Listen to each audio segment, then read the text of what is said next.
اعوذ باللہ من الشیطان الرجیم بسم اللہ الرحمن الرحیم السلام علیکم ورحمۃ اللہ وبرکاتہ۔ ناظرین، اللہ تعالیٰ کا نام لے کر ہم اپنا درس شروع کرتے ہیں۔ انشاءاللہ اللہ تعالیٰ کی مدد ہمارے ساتھ ہوگی اور دنیا کی ہر موڑ پر، زندگی کے ہر موڑ پر ہم کامیاب اور کامران ہوں گے۔ ناظرین، اب میں آپ کے سامنے اپنا درس شروع کر رہی ہوں۔ اعوذ باللہ من الشیطان الرجیم بسم اللہ الرحمن الرحیم۔ ربنا آتنا فی الدنیا حسنۃ وفی الآخرۃ حسنۃ وقنا عذاب النار وادخلنا الجنۃ مع الابرار یا عزیز یا غفار یا رب العالمین۔ سبحانک رب العزت عما یصفون وسلام علی المرسلین الحمد للہ رب العالمین الرحمن الرحیم۔ یعنی اب میں آپ کے سامنے قرآن پاک کی سورۃ آل عمران اور اس کی آیت نمبر 106 ترجمہ و تفسیر بیان کر رہی ہوں۔ ناظرین ملاحظہ فرمائے۔ یوم تبیض یعنی بدکار سیاہ چہرے، اس آیات کا عنوان ہے یوم تبیض وجوہ و تسود وجوہ۔ جس دن بعض منہ سفید ہوں گے اور بعض منہ تسو وجوہ اور بعض منہ سیاہ ہوں گے، یعنی تبیض سفید ہوں گے، تسود وجوہ اور بعض سیاہ ہوں گے۔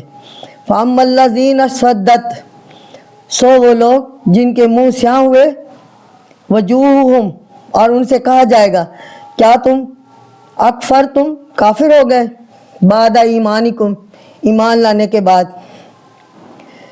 فذوقوا العذاب اب عذاب چکھو، بما کنتم تکفرون اس کے بدلے کہ تم کفر کرتے تھے۔ تو ناظرین، اس آیت کی تفسیر کچھ ایسے ہے کہ اللہ تعالیٰ ہر مرتد، منافق اور کافر سے یہ سوال کرے گا کیا تم ایمان لانے کے بعد کافر ہو گئے تھے اور تم نے ایمان کے بدلے کفر کیوں اختیار کیا؟ ان لوگوں کے پاس اس سوال کا کوئی جواب نہ ہوگا۔ شرم اور ندامت سے ان کے سر جھک جائیں گے، ذلت اور رسوائی کے گڑھے میں گر جائیں گے اور انہیں سزا کا حکم سنا دیا جائے گا۔ وہ اپنے کفر کے بدلے عذاب میں مبتلا ہوں گے، دوزخ میں داخل ہوں گے جہاں وہ ہمیشہ پڑے سڑتے رہیں گے۔ تو ناظرین، یہاں پہ بتایا گیا ہے کہ سیاہ کاری اور بدکاری میں آگے آگے رہیں۔ ان کے چہرے کفر، نفاق اور فسق و فجور کی سیاہی سے کالے ہوں گے، گویا قیامت کے دن ہر شخص کا چہرہ اس کے باطن کا آئینہ بن جائے گا۔ یعنی کچھ چہروں پر ایمان اور تقوی کا نور چمکتا ہوگا، ان کے منہ سفید ہوں گے، وہ بڑے عزت اور وقار میں ہوں گے اور خوش و خوش نظر آئیں گے۔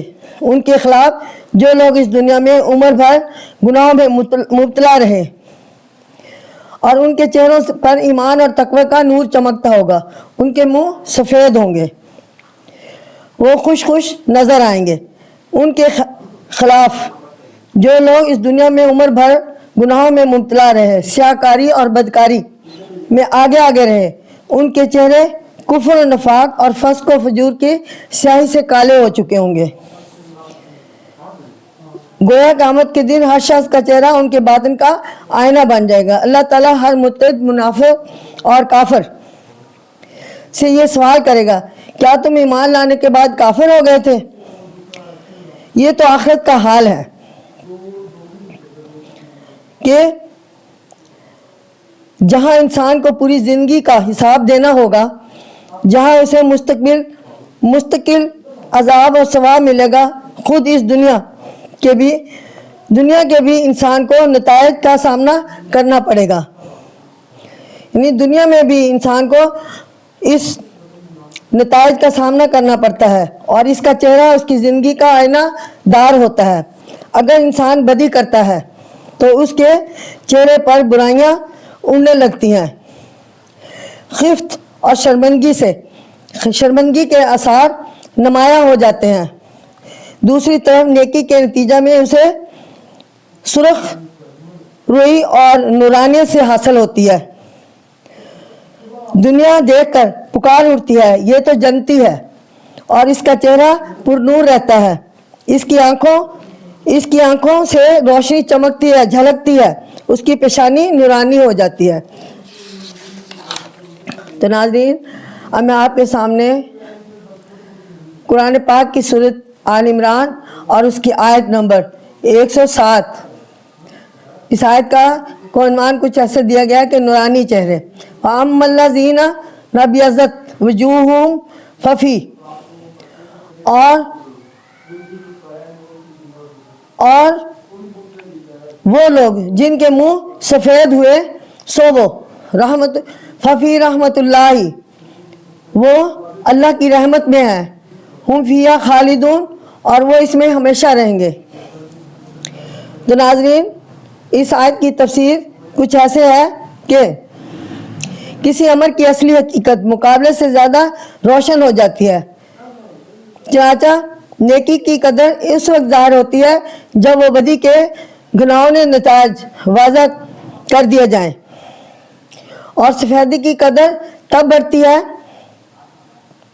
جب سیاہی پر بھی ایک نظر ڈال لی جائے۔ اس لیے یہ آیتیں ساتھ ساتھ ہیں۔ پہلی آیت میں یہ بتایا گیا ہے کہ جو لوگ نبی کریم اور قرآن مجید کی دعوت سن لینے کے بعد بھی مسلمان نہ ہوئے، یا انہوں نے زبان سے رسول اللہ کی صداقت کا اقرار نہ کیا مگر دل سے کافر رہے، اور گزشتہ کتابوں کی بشارت پر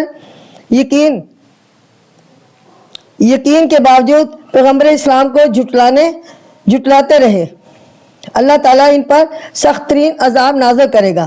ناظرین، یہاں ان لوگوں کا ذکر ہے جنہوں نے اپنی فطرت صحیحہ سے کام لے کر اسلام قبول کیا، اللہ تعالیٰ پر ایمان لائے، حضرت محمد مصطفیٰ صلی اللہ علیہ وسلم کو سچا اور آخری رسول تسلیم کیا، قرآن و سنت کی تعلیمات کو عملی جامہ پہنایا۔ ایسے لوگوں کو اللہ تعالیٰ جنت میں لے جائے گا۔ یہاں ہر قسم کی رحمت کے سامان موجود ہوں گے۔ یہ لوگ یہاں ابدی طور پر رہیں گے، انہیں کبھی فنا نہ ہوگی۔ ناظرین، اللہ تعالیٰ نے قرآن مجید میں مومن اور کافر اور جنت اور دوزخ کا موازنہ کیا ہے، اس لیے کرتا ہے کہ یہ موازنہ اللہ تعالیٰ اس لیے کرتا ہے کہ سمجھدار لوگ اسے سبق حاصل کریں اور نیک عملی زندگی بسر کر کے آخرت میں جنت کے مستحق بنے۔ لیکن عام طور پر انسان اس کوشش میں رہتا ہے کہ وہ دنیاوی فائدے سمیٹ لے، اس لیے کہ اللہ اور روز آخرت پر اس کا یقین نہیں رہا۔ شاید وہ یہ سمجھتا ہے کہ ان باتوں میں حقیقت نہیں، اور ورنہ یہ کبھی نہیں ہو سکتا کہ اس قدر واضح اور صریح بیان کے بعد بھی انسان نیکی کے بجائے بدی کی طرف لوٹے یا لپکے، جھوٹ کو جھوٹ اور گناہ کو گناہ خیال نہ کرے، اور ناجائز طریقے سے لوٹ گسوٹ میں لگا رہے۔ تو ناظرین، وہ سیاہ ہو کر اللہ کے دربار میں حاضر ہو۔ اللہ تعالیٰ ہم سب کو روئے سیاہی سے بچائے، دنیا اور آخرت میں سرخرو عطا فرمائے۔ اگر دنیا میں کچھ مشکلات اور تکلیف میں بھی پیش آئے تو ان کی برداشت کرنے کی ہمت پیدا ہو تاکہ آخرت کی مستقل اور ابدی زندگی خراب نہ ہو۔ تو ناظرین، اب میں آپ کے سامنے قرآنی آیات پر برحق مبنی آیات جن کا میں آپ کے سامنے ترجمہ تشریح پیش کروں گی، یہ آیت نمبر 109 ہے۔ تِلْکَ آیات اللہ نَتْلُوہَا عَلَیْکَ بِالْحَقِّ، یہ اللہ کے حکم ہے، ہم تجھے ٹھیک ٹھاک سناتے ہیں۔ وَمَا اللَّهُ بِغَافِلٍ وَمَا اللَّهُ يُرِيدُ ظُلْمًا لِلْعَالَمِينَ، اور اللہ خلقت پر ظلم کرنا نہیں چاہتا. وَلِلَّهِ مَا فِي السَّمَاوَاتِ وَمَا فِي الْأَرْضِ, اور اللہ ہی کا ہے جو کچھ آسمان میں ہے, وَمَا فِي الْأَرْضِ, اور جو کچھ زمین میں ہے. وَإِلَى اللَّهِ تُرْجَعُ الْأُمُورُ, اور اللہ کی طرف ہر کام کا رجوع ہے. تو ناظرین, اس آیت کی تفسیر یہ ہے کہ یہ کہ اللہ تعالیٰ ہمارے وہم کے مطابق 4 قسم کا ظلم ہو سکتا ہے. کافروں اور مسلمانوں کے الگ الگ خصائص انجام بتانے کے بعد اب تاکیداً فرمایا کہ ان تمام باتوں کو جھوٹ نہ سمجھو, یہ بالکل حق اور سچ باتیں ہیں جو ہم تمہیں اپنے پیغمبر کے ذریعے سناتے ہیں, اور اللہ تعالیٰ اپنی مخلوقات پر کسی طرح کا ظلم نہیں کرنا چاہتا. یہاں ظلم کو ان معنوں میں نہیں لینا چاہیے جو ہمارے ہاں مستعمل ہے, کیونکہ اللہ کے ہاں اس کا سوال ہی پیدا نہیں ہوتا. ہمارے وہم کے مطابق 4 قسم کا ظلم ہو سکتا ہے. یہ کہ اللہ تعالیٰ ایسے سخت احکام بندوں پر بھیجے جن کا مقصد صرف ستانا ہو. نمبر 2, جو شخص رحمت کا مستحق ہو اس کو عذاب ملے. نمبر 3, جو شخص تھوڑی سزا کا مستحق ہو اسے بہت زیادہ سزا دی جائے. نمبر 4, کسی شخص نے نیکی کی ہو لیکن اسے اس کا صلہ نہ ملے. تو ناظرین, یہ 4 قسم کے ظلم اللہ تعالیٰ ہرگز نہیں کرے گا, کیونکہ اس کا ہر حکم صرف بندوں کی تربیت کے لیے ہوتا ہے اور اس کا ہر معاملہ عین حکمت اور مصلحت کے موافق ہوتا ہے. تو ناظرین, ہمیں بتایا گیا کہ زمین اور آسمان اور کائنات کی کل موجودات اس کے ہاتھ میں ہے, اس لیے ظلم کرنے کا سوال ہی پیدا نہیں ہوتا. اللہ تعالیٰ تمام مخلوقات کا پیدا کرنے والا ہے اور ان کی ضروریات کو پورا کرنے والا ہے. ان کی زندگی, موت, خوشحالی اور بدحالی, دکھ سکھ کا واحد مختار ہے. بے شک انسان کو زندگی میں کئی قسم کے اذیتیں پہنچتی ہیں, اسے بے شمار تکلیف اور مصائب کا سامنا کرنا پڑتا ہے اور اسے بہت سی آزمائشوں سے گزرنا پڑتا ہے. اس وقت وہ سمجھتا ہے کہ اس پر مصیبتوں کے پہاڑ ٹوٹ پڑے ہیں, وہ اپنی قسمت کو کوسنے لگتا ہے. حقیقت یہ ہے کہ اللہ تعالیٰ کسی پر ظلم نہیں کرتا. انسان کو چاہیے کہ صبر و استقلال سے کام لے کر نیکی پر جمع رہے اور راست پر ثابت قدم رہے اور اللہ تعالیٰ سے دعا کرتا رہے کہ اس کے پاؤں ڈگمگانے نہ پائیں. تو ناظرین, اسی آیت کا تھوڑا حصہ ہے کہ خیر امت یعنی امت کے لیے خیر, کنتم خیر امت اخرجت للناس, تم سب امتوں سے بہتر ہو جو عالم میں بھیجی گئی. تامرون بالمعروف تنہون عن المنکر, یعنی اچھے کاموں کا حکم کرتے رہو اور برے کاموں سے منع کرتے رہو. وتؤمنوا باللہ, اور اللہ پر ایمان لاؤ. ناظرین, اب میں آپ کے سامنے قرآن پاک کی سورۃ آل عمران یعنی سابقہ آیت کا ہی کچھ حصہ بیان کر رہی ہوں. تو اس کی تشریح کچھ ایسا ہے. گزشتہ رکوع کے شروع میں فرمایا تھا یا ایھا الذین آمنوا اتقوا اللہ حق تقاتہ, اے ایمان والو اللہ سے ڈرو جتنا اس سے ڈرنے کا حکم ہے. اور درمیان میں اس حکم کے سلسلے میں بعض ایسی باتیں بتائی گئی جن کے کرنے کا اللہ تعالیٰ نے حکم دیا, اور بعض ایسے کام بھی بتائے گئے ہیں جن سے ممانعت کی گئی ہے. پھر نیکوکاروں کے جزا اور بدکاروں کی سزا کا ذکر کیا گیا. یہاں سے پھر پہلے مضمون کی طرف رجوع ہو رہا ہے, یعنی اے مسلمانوں, اللہ تعالیٰ نے تمہیں تمام امتوں پر میں بہترین امت قرار دیا ہے. اس کے علم میں مقدر ہو چکا ہے کہ تمہیں تمام امتوں پر برتری ملے گی, اور اس کی خبر گزشتہ انبیاء کو بھی دے دی گئی ہے. جس طرح نبی آخر الزمان صلی اللہ علیہ وسلم تمام نبیوں سے افضل ہے, اسی طرح آپ کی امت بھی تمام امتوں میں اور قوموں سے افضل ہے اور برتر ہے, کیونکہ اسے سب سے اشرف پیغمبر ملا ہے اور سب سے جامع اور مکمل شریعت عطا ہوئی ہے, اور علم کے دروازے اس پر کھول دیے گئے ہیں. خیر امہ, بہترین امت ملت اسلامیہ کی امت کو وسط ملت ابراہیمی اور دوسرے کئی معزز القاب کے علاوہ خیر امت کا لقب بھی پایا ہے۔ تو ناظرین، اس خیر امت کی ایک اور صرف بیان کی گئی ہے کہ یہ اللہ پر ایمان رکھتی ہے۔ تمام اچھی خصوصیتیں جس اہتمام سے امت مسلمہ میں پائی جاتی ہے گزشتہ امتوں میں سے کسی ایک میں بھی موجود نہ تھی۔ حضرت عمر نے فرمایا، جو شخص تم میں سے چاہتا ہے کہ اس امت خیر الامم میں شامل ہو، اسے چاہیے کہ اس کی شرائط پوری کرے، یعنی امر بالمعروف اور نہی عن المنکر۔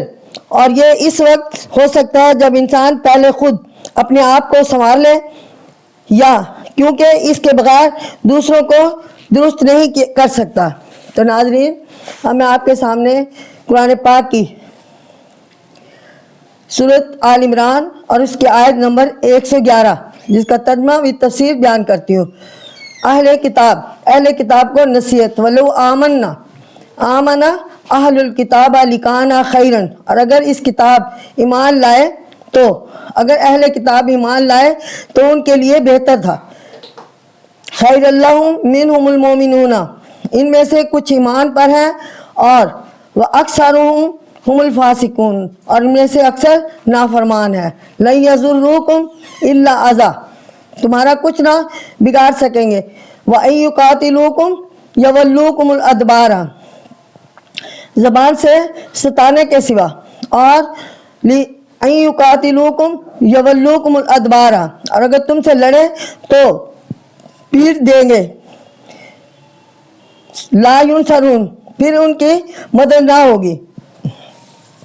تو ناظرین، اس آیت کی تفسیر کچھ ایسے ہے کہ ان میں سے بیشتر لوگ نافرمان ہیں۔ اللہ تعالیٰ فرماتا ہے کہ اے مسلمانوں، تم کو ان کی زیادہ تعداد یا مادی ساز و سامان کو دیکھ کر خوف نہیں کھانا چاہیے، بلکہ اللہ کا یہ وعدہ ہے کہ یہ نافرمان تمہارا کچھ نہ بگاڑ سکیں گے، بشرطے کہ تم اپنے آپ کو صحیح معنوں میں خیر الامم ثابت قدم رہو۔